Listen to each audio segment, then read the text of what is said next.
I'm Kylie McDonald and I'm Assistant Curator at TATE Liverpool, and we're currently in the Niki de Saint Phalle exhibition, which is just opening. This is the first major Niki de Saint Phalle exhibition in the UK since her death in 2002, and it's really the most major comprehensive survey of her work, going through the 5 decades of her career and showing all the different phases and changes that she made in her work. We start off the exhibition with her very, very early paintings, some of the ones that she did right at the beginning, where she was actually recovering from a nervous breakdown, and we get these very highly decorative, colourful paintings.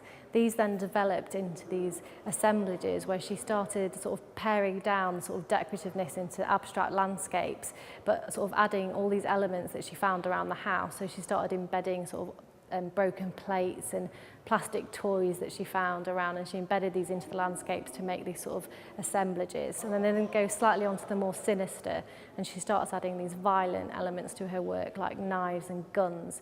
And it's at this point that we see this dark element of Niki coming out. She's sort of a very tortured soul, and she's looking back again to perhaps this nervous breakdown that she'd had and the way of her dealing with the complex emotions that she was feeling at the time.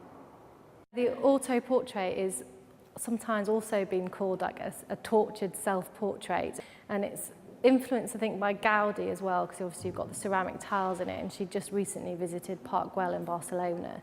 However, it's also looking at her own self as sort of her being tortured and tormented at that time, and sort of the personal feelings that she was feeling in her head. So it's a very sort of stark figure standing like alone, made out of all these assemblaged objects which she's found around the house.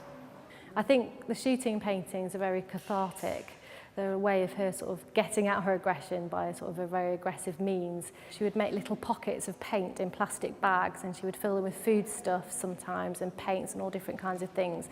She would then hang them like on a wall in some way and get a rifle and shoot at them. So these little pockets would burst open with paint, and you can see on all the paintings they're very vibrant colours as the paint drips down the picture.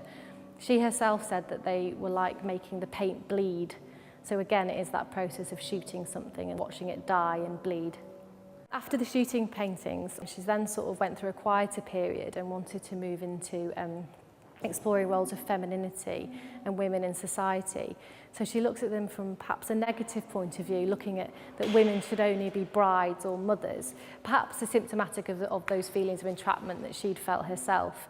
So she creates these sort of grotesque sculptures which, even though they're very white and pure and are covered with veils, they've got all sorts of dolls hanging from them and crawling all over the bodies, and they're very sort of monstrous and grotesque. And this is kind of opposed to then, at the same time, she starts making the Nana sculptures, which are very brightly coloured, exuberant sculptures of women, and they're very rounded, and these are sort of celebratory and sort of triumphant of femininity. So you've got these opposed two looks. So she's looking at more celebration and then sort of sad, despairing, grotesque.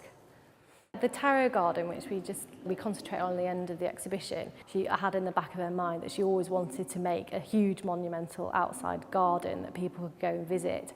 She achieved that in 1999 when it opened, yet she worked 20 years to make that happen.